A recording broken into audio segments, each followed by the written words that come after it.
اعوذ باللہ من الشیطان الرجیم بسم اللہ الرحمن الرحیم الحمد للہ رب العالمین والعاقبۃ للمتقین الصلاۃ والسلام علی خاتم الانبیاء والمرسلین اما بعد۔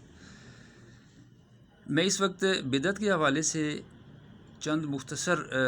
آپ کے سامنے گزارشات رکھنا چاہتا ہوں۔ ویسے تو یہ موضوع کافی سیر اصل اور طویل گفتگو مانگتا ہے، لیکن مختصر انداز میں آپ کے سامنے اس کو رکھنا ہے۔ وہ یہ ہے کہ بدعت ایسا عمل ہے کہ جو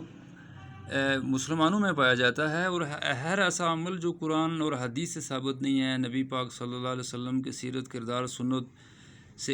سے ثابت نہیں ہے، اس عمل کو ایسے ہر عمل کو اس کو کم کر کے یا بڑھا چڑھا کر پیش کرنا اور اس طرح کی عبادات کرنا اور یہ سمجھنا کہ اس سے ہمیں زیادہ ثواب ملتا ہے، تو یہ عمل جو ہے نا یہ بدعت کراتا ہے، اور اس عمل کا کوئی ثواب نہیں ملتا، بلکہ الٹا اس طرح کے جو لوگ ہیں مسلمان ہیں وہ الٹا اس کے گناہ میں شامل ہو رہے ہوتے ہیں، اور ان کو اس کی سمجھ نہیں آ رہی ہوتی، اور اللہ تعالیٰ ان کو اس کی سمجھ عطا فرمائے۔ اپنی کم علمی، کم عقلی اور اس طرح کی جہالیت کی بنیاد پر کچھ ایسے عناصر ہیں جو اس کی بدقسمتی سے ہمارے پاکستان میں بھی اور پوری دنیا میں اس کی تو کچھ ترویج کر رہے ہیں، کچھ ایسے سہولت کار ہیں جو عوام خود بھی گمراہ ہو رہے ہیں اور عوام کو بھی گمراہ کر رہے ہیں۔ تو اللہ تعالیٰ، میں یہ دعا کرتا ہوں کہ اللہ تعالیٰ انہیں بھی ہدایت عطا فرمائے اور دین کی صحیح سمجھ فہم عطا فرمائے،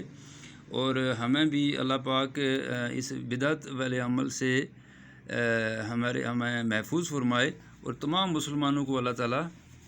بدعت جیسے کبھی عمل سے محفوظ فرمائے اور صحیح دین کی سمجھ فہم عطا فرمائے۔ اللہ عمل کی توفیق عطا فرمائے۔ وما توفیقی الا باللہ۔